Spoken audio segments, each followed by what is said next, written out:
Thailand, corruption is very common among the government and the people for many years.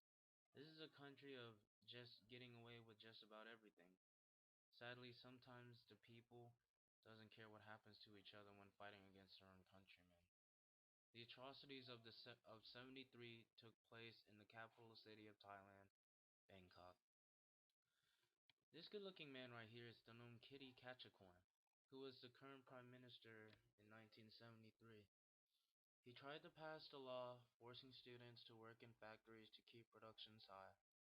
More money for Thailand is more money for the government.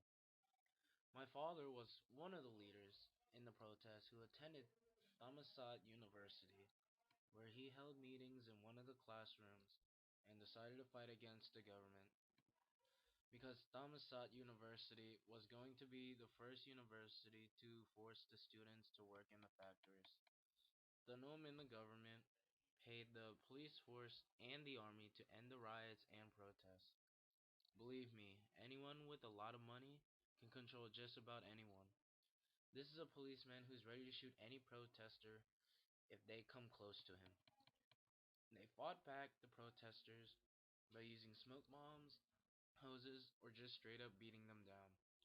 The police force are basically forced to do what they're told, even if it means killing the protesters. Time was running out for my old man, and my grandfather was worried that the government will find and kill my father because he was one of the leaders of the movement. So my grandfather sent him to America because he was branded as a political refugee. The police forced the students into submission and arrested them for treason. Treason for speaking against something wrong or frowned down upon. Speaking up against tyranny. It has been recorded that 77 students died fighting and hundreds injured.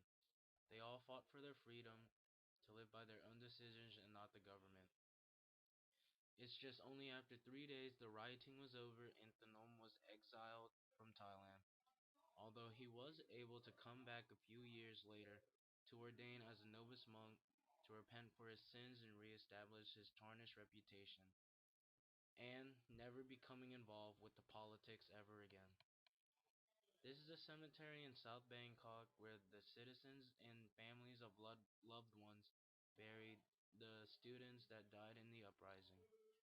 Many people and families come back every year to pray and place flowers on their tombstone so that their spirit would be at peace and transfer peacefully into the afterlife.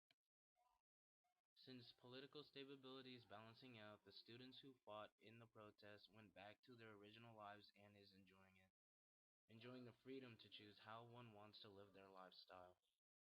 20 years later, my father was able to return to Thailand, and he did the day grandfather said it's safe to come back. He told me every day he was in Thailand he was celebrating by drinking a lot with his family. He was glad to be kicked out of Thailand and stay in America because he was fighting for the same freedom in his country that was already planted here in America. He had a chance to live in Thailand, but he wanted me to be born in a country where I don't have to fight for my own freedom. He was able to have a better future not just for himself, but for me as well. And it's all good.